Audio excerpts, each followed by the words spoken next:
Hey y'all, let's talk about something that really hits parents in the gut sometimes. And that's when your awesome magic of a child is struggling to read. And they're showing early signs, or at least you think they are, and the school is telling you that everything is fine. That can be really, really frustrating, and I would argue infuriating many times. If that's you, take a deep breath.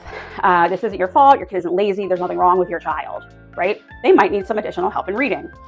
There are red flags that often get overlooked in schools because schools are overloaded all the time and staff are not adequately trained on signs to look for in reading struggles, right?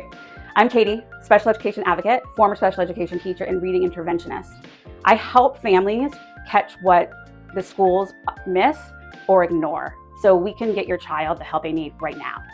Let's talk about early red flags and how we can advocate for our kiddo to get them what they need. Reading is not just about letters and sounds. It is about confidence, identity, and self-worth, and that is backed by research. Red flag number one, and I see this one all the time, memorizing words instead of reading them. Okay, so your kid is flying through picture books, she's reading her word list, she's got it. But then you hand her a new word that she's never seen, or you give her a book with no pictures or a passage that she's never seen, and all of those skills are gone. What happened? She wasn't reading. She was coping. She was compensating for a deficit. She's memorized words like they're flashcards, not actually decoding them. Teachers might think they see progress, but this is an illusion of progress. If your child is guessing, skipping words, using pictures instead of sounds, she's not lazy. This is a decoding weakness. And here's the truth that no one likes to talk about, especially schools, and it's important. Kids do not grow out of decoding struggles. They grow around them until they cannot anymore. Okay, red flag number two is often dismissed as nothing, but it's not nothing, it is something, and it's kind of an important something. Don't let it be dismissed. Red flag number two is your child avoids reading like it is physically painful for them to do so. So you say to your kiddo, hey, let's go read, bud, and all of a sudden they've got to pee, or they heard a really weird noise that they've never heard and they got to go check that out, or she's got to do that thing that you asked her to do that she hates to do, but all of a sudden she needs to do that thing right now. Right now she needs to do that thing. They're not being defiant, they're in distress, okay? So kids don't avoid what they're competent at. So avoidance is communication. And they're saying it's too hard and I don't really know why, okay? So there's a link that exists. There's kids who find early reading rewarding. They're gonna practice more. And that's gonna boost their skills and their confidence. And those strong foundational experiences are going to prevent demotivation. If you're seeing your child avoiding reading, don't ignore that, please.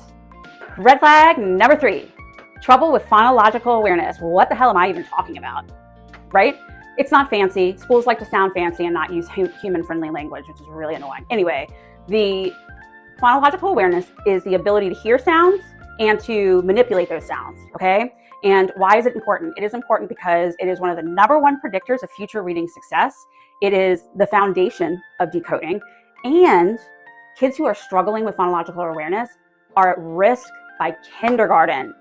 Okay, so what are we talking about with what it actually is? If your kiddo struggles to rhyme, to break apart syllables, banana, ba-na-na.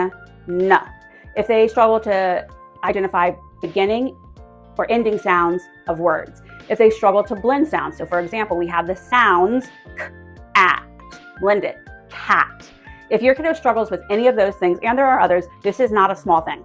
This is paramount because it's foundational. Don't ignore it. Okay guys, red flag number four, I could go on and on about this one. Please listen to this one. Please listen to this one. It's very important. So you might hear, or you as a parent think, which I definitely would if I was not in this field before, hey, their grades are fine, they're doing great, they're on track. No.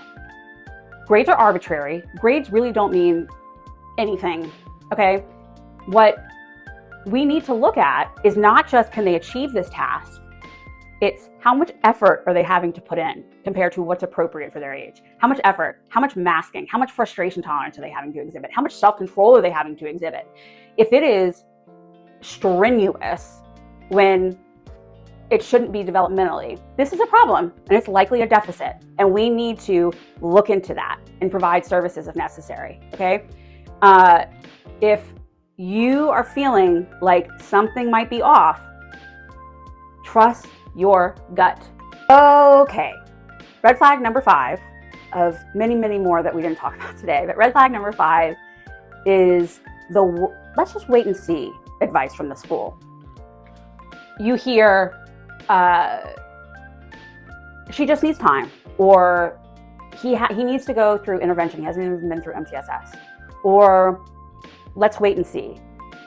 The translation for this is the school is not ready to take this on. Schools are oversaturated, overwhelmed. I was a special education teacher for over a decade, and that was also after COVID. I know that battle, and that's not the focus at hand. It's the child, and we're gonna find a way if we need to find a way, okay?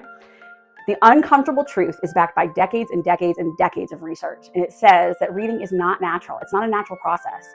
Kids don't catch up without explicit, structured, and intensive instruction. So waiting, and especially in literacy, is not neutral. It is lost time, and we don't get that back, right? By the time schools start to panic, which I don't see anymore, we're just passing kids through anyway, whatever. Anyway, you're often years and years behind in instruction that they needed, and that is monumentally unfair to the child. Do not wait and see. Do it now and see. Okay, we have all these red flags now, just flapping in the wind. What do we do with them? We need action. Absolutely need some action. Let's just go through a few steps that you can take in real life. Email your school and request special education testing. Everything needs to be in writing. Make sure it's in writing. You can request progress monitoring from your school. We don't fix what we don't measure. Remember that. And you can start taking your own data. That might sound intimidating or complex, but it's really not. And reach out to someone or get on a Facebook group based around dyslexia or literacy and ask for simple ways you could collect data, okay? That can also just include anecdotal records that you're taking, just things that you're observing. It doesn't have to be all fancy. And also, yeah, I would say definitely try to get involved in communities in your area, even if it's just online. You can get great information there and great support. If this feels like too much, it is. It is, and it's why advocates like me exist. We help you speak the school's language and get a plan that actually meets your kiddo's needs. So if your child is struggling to read, it's not because you're not trying, and it's not because the school isn't trying. It's because there's something underneath that we haven't identified that we need to address, okay?